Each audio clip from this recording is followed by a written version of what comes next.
chin yurakdan muborakbod etamiz.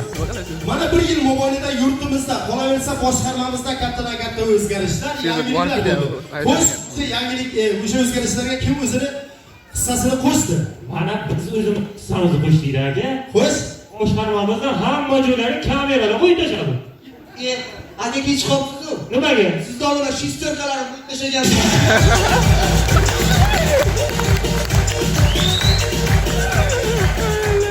Ishxonamizga eng katta yaxshilikni mana biz qildik-da. xo'sh, Bitta smenani uxlayotgan joyda ushlab bersam bo'ladimi? Bo'lsa sabotaga talab o'tib ketibsiz.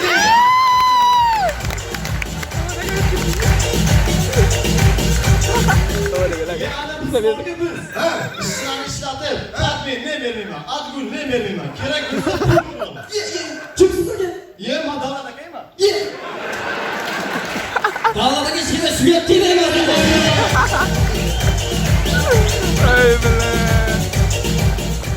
Mana men korxonamiz uchun juda katta yaxshilik qildim. Xush, bitta bo'sh ish o'rni yaratdim. Qanday qilib? Sherigimni barga olib borib, ichirib bertasang, medisga do'stlar.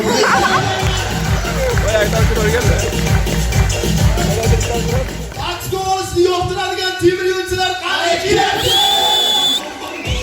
Tasavvur qiling. Politsiyadagi holat.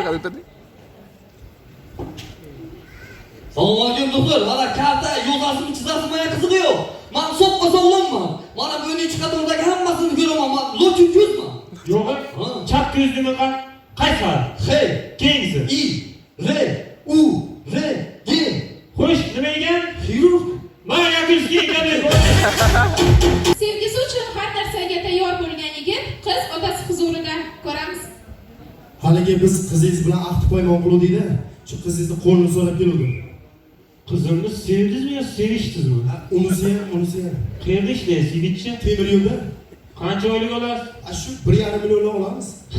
Ama sizde oladigan oyligingiz bana qizimni bir oylik tuvaletni bu magaziniga yetmaydi-ku.